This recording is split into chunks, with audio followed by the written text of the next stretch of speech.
bank as a trustee to go in and be involved in a failing company that was manufacturing aluminum pots and pans. And they were selling these pots and pans door to door. This was during the Depression. And the company was going down. It was basically had filed for bankruptcy. And the bank sent this man in, Herbert J. Taylor. Just happened to be a Rotarian. When he got there, he began interviewing people, trying to find out what's going on. Why are the wheels coming off? Why is this big company going down? And what he found out was that there was basically a distrust. People were overstating what the pots and pans would do. They were not delivering on the promises. And there was just some problems with credibility. So he sat down in one afternoon and he wrote that four-way test on a piece of paper. And back then, in those days, they had a lot of natural wood desks with glass tops over the top of them. So he walked around the other side of his desk, he lifted the glass up, and just slid that piece of paper underneath there so they would face anyone who visited. And then he began calling department heads in for visits. And they began reading that. What's under here? And they began looking at it. And it turned the company around because they got the message. This is what we're about. This is our future. And as a result, Alcoa Aluminum is one of the biggest aluminum companies in the world. He turned it completely around, and it was all based on ethos. It's powerful. More importantly, Rotary is about service. You know, after Paul Harris and them got together for a while, one of the things that they discovered is they weren't going to keep their group meeting if they didn't do something palpable. They didn't do something to serve their community. So they got together and had a little survey, and guess what? 1 million people in Chicago, and there was no public restroom in 1905. So these guys got together, and they had people of various backgrounds and occupations and connections in the community and what have you. And they decided they would put together a plan to build a public restroom. And they pulled it off. And as they built this public restroom and put the Rotary Club of Chicago on the side of it, they became pretty popular. Yeah. You know, you can imagine.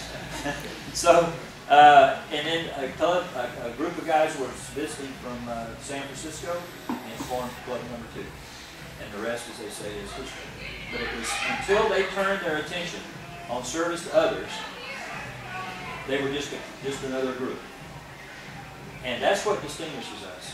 Today, after all of those years, Rotary has done some of the most miraculous things. And I'll just tell you that one of the things that we are doing is we are in a very serious and demonstrable way resolving some of the safe, clean drinking water issues in this world.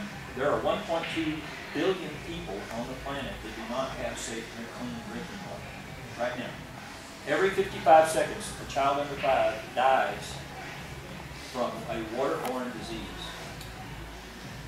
because they are thirsty, because they have to drink something, but it is full of stuff that eventually kills them. And the rest of them, a lot of them are just sick a lot. Sick all the time. It's a horrible thing.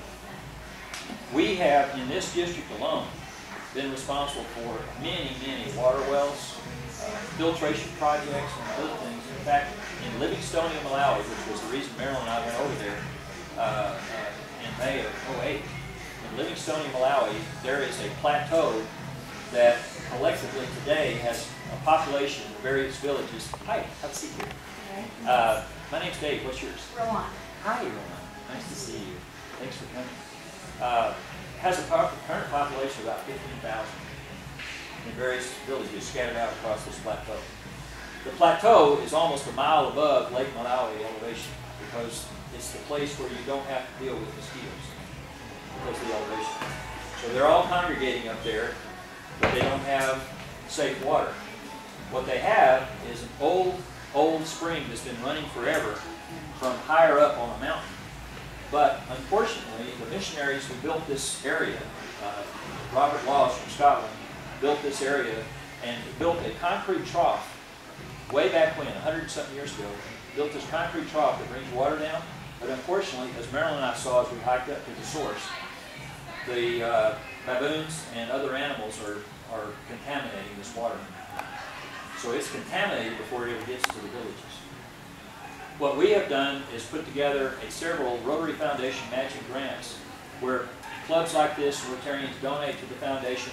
Half of that money comes back to us in 3 years after they've used the interest on it to run Rotary Foundation. So every dollar that's ever contributed to the foundation in the annual programs fund is spent on whatever it's supposed to be spent on without any administrative cost, which I'm very proud of. And when we got this big matching grant, we got going on this thing, we now are in the middle of it'll be a 5-year, $700,000 program that eventually will provide a closed pipe domestic water system to a capacity of up to 30,000 people over time, over the next 20, 30 years. And I'm very, very proud of it. It's working great. We're actually getting ready to build our second water tower for pressure to get to some areas that are at a different elevation. So we're well engineered. We've gotten so much cooperation, partnering with Engineers Without Borders and a whole bunch of organizations you may have heard of. But it's a great project. Marilyn and I actually had the privilege of going, as was announced earlier, going to out in the bush north of Lusaka, Zambia. Lusaka is 2.5 million people. It's their capital, Zambia. And about only 30 miles north of it, you're in the bush. And we went out there with a Rotary Club that we had partnered with to put some borehole wells out there that were some strategic places in the bush. So we go out there, and it's kind of like you see in films, you know, where you got these SUVs in a safari like caravan, and we're going nose to tail, bumper to bumper. We're running out there, the dust is flying, and we come around a tree, and right down this 2-lane dirt road is a group of women with their arms in the air, big smiles on their faces, singing. And I can't do the thing that they do. It's like, they're all excited. And they heard we were coming, and I was really concerned because I thought they were going to mistake us for the people that put the well in. We just contributed for it. We didn't do it, but they heard enough that they wanted to celebrate when we came. And they came. We found out from all over, from miles away. And so we got there, and they welcomed us and surrounded us, and there was a bunch of kids. And they surrounded us, and they played some drums, and we danced, and we sang with them. Marilyn's a very good dancer. Got into it. But my high moment was when a kid grabbed every finger available on both hands and drugged me over to see the magic of this metal panel that goes up and down and causes fresh, safe water to come out. And then drug us over about 20 yards away to this hole in the ground where about 10 feet down there's scum over the top of this water that they've been drinking out of. And now they're using that for bricks to build their new school. Mud bricks. When you put safe, clean drinking water like that in the middle of anywhere, community happens. And from that, they now have other programs they've launched. They're called community savings and loans, where women are now being empowered by having their own savings and growing their own crops and making their own bread and selling it on the market out on the highway. And it's just so amazing to see them lift themselves up by their bootstraps just because they have this one single advantage of being able to survive their thirst. And that's what Rotary does. But I want to wrap up with one thing that I think is probably the most palpable of all. You guys, average age in this room, very few of you firsthand know about polio. But polio in this country in the 50s and 60s was a horrific